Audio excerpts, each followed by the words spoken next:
पता है कि आजकल जो सियासत में जो इदारे हैं उनको बहुत ज़्यादा टारगेट किया जा रहा है मुख्तलिफ सियासतदानों की तरफ से, और वो बार बार एक चीज़ को वाजे कर रहे हैं कि हमारा सियासत से कोई ताल्लुक नहीं है। DGISPR ने भी बार बार इस चीज़ की वजाहत दी है। मुझे ये बताएं कि इस वक्त क्या प्रेशर है हमारे इदारों पर, और ख़ास तौर पर जो आर्मी चीफ जो हमें लीड करते हैं उनके सितारे क्या कहते हैं? हाँ जी, अब मैं ये आप फ़ौज के बारे में बात कर रहे हैं। जी बिल्कुल बिल्कुल। तो वो मैं जो फ़ौज के सरबराह हैं उनकी तारीख पैदाइश मेरे पास है। बिल्कुल है। और मैं पिछले 2 साल में जब भी कोई इस किस्म का वाक़या जिक्र करता रहा हूँ, और मैं 2-3-4 महीने पहले भी समी साहब के साथ बैठे यहाँ कहता रहा हूँ कि मई में उनके लिए टेंशन आएगी। अच्छा, आपने देखा टेंशन आई पड़ी है, बिल्कुल तरह तरह की बातें हो रही हैं और एक उनके लिए मसला बना हुआ है। तो ये जो टेंशन है ये मई तक तो नज़र आ रही है, फिर नवंबर में फिर टेंशन आएगी।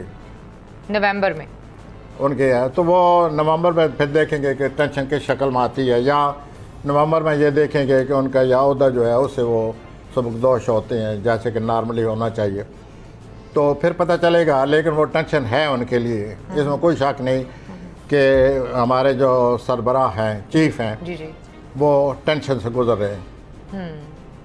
अच्छा, इस तरह की भी बातें हो रही हैं कि इमरान खान साहब के शायद मुज़ाकरात होना शुरू हो गए हैं, बातें होना शुरू हो गई हैं, उनके लिए चीज़ें आसान हो सकती हैं, और जो अपोजिशन है यानी सॉरी मौजूदा गवर्नमेंट है वो बेसिकली देखा जा रहा है आने वाले ये कुछ दिनों के अंदर अंदर कि वो टारगेट कर रहे हैं तो मैं इदारों को। लेकिन जैसे मैंने अभी जिक्र किया है, जून में इमरान साहब की जो पोजीशन है बहुत ही वाज़े आ रही है, बहुत ही कामयाब पोजीशन नज़र आती है।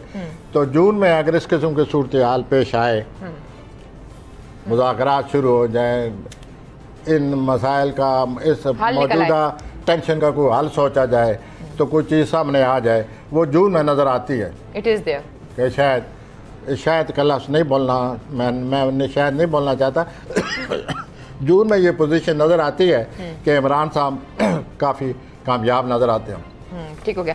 अब मुझे ये बताएं, आखिरी सवाल है मेरा आपसे, मुझे ये बताएं कि जो बिलावल भुट्टो ज़रदारी हैं वो बड़ी अहम मुलाकातें कर रहे हैं और बड़े अहम राब्ते कर रहे हैं। कौन? बिलावल भुट्टो ज़रदारी, बिलावल साहब। अच्छा, ठीक है। और एक स्पेकुलेशन है जिसमें ये कहा जा रहा है कि हो सकता है कि आने वाले सेटअप में उनका कोई बड़ा किरदार हो, वो तैयार हैं? जी, ये उनकी अगर कोई जिस चीज़ की आप निशानदेही कर रही हैं, जी जी, इसे मैं ये कहूँगा कि सितंबर में ये चीज़ सामने आएगी कि वो क्या है, क्या कर सकते हैं, और उनकी क्या पोजीशन है। हाँ। अभी वो जो है वो उस रास्ते पर चल पड़े हैं, सितंबर में ये वाज़ेह हो जाएगा जिस चीज़ का आप कह रही हैं कि कोई ख़ास रोल आने वाला है, ये हो सकता है, तो वो सितंबर में वाज़ेह सामने आ जाएगी चीज़। और ये अभी उनकी लाइफ में अगले 2-3 साल ऐसे हैं कि प्लानट उनके हक में अगले 2-3 साल उतार चढ़ाव ज़रूर है, लेकिन यह प्लानट जो है उनकी यही सूरत हाल बनी हुई है। ख़ास तौर पर ये जो सितंबर आ रहा है इस साल, उसमें मज़ीद वाज़ेह होगा कि बिलावल साहब क्या उनकी ज़िंदगी क्या नई शक्ल सूरत अख्तियार करती है, क्या वो रोल आता है उनका, वो सामने चीज़ आ जाएगी। अच्छा, एक लाइटर नोट पे एक सवाल कर रही हूँ, आखिरी सवाल है, ठीक है? मुझे बताएं, बिलावल की शादी कब तक होगी? ये क्या हुआ, खामोश हो गए आप शादी पे? जी, बिलावल की शादी। हाँ जी, अगर एज एस्ट्रोलॉजर कोई मुझसे पूछे, एज एस्ट्रोलॉजर मैं यहाँ एज एस्ट्रोलॉजर बैठे हुआ हूँ, मैं एज एस्ट्रोलॉजर ही बात कर रहा हूँ जी जी, कौन को 3 साल मजीद शादी नहीं करने चाहिए। अच्छा, उनके सितारे ठीक नहीं है। बड़ी इंपॉर्टेंट बात की आपने, और आपने यही कहा कि इन 3 सालों में उनके लिए बहुत सी बड़ी एक्टिविटीज 3 सालों में उनकी शादी, 3 साल तक इंतज़ार वो करें। हाँ। उनको ये बात अच्छी लगे ना लगे, 3 साल इंतजार करें। उसके बाद जो प्लानट है जी, जिसकी वजह से उनकी शादी में खतरात नज़र आते हैं मौजूदा, जी, वो निकल जाएगा, और फिर उनकी शादी जो है वो उनके हक में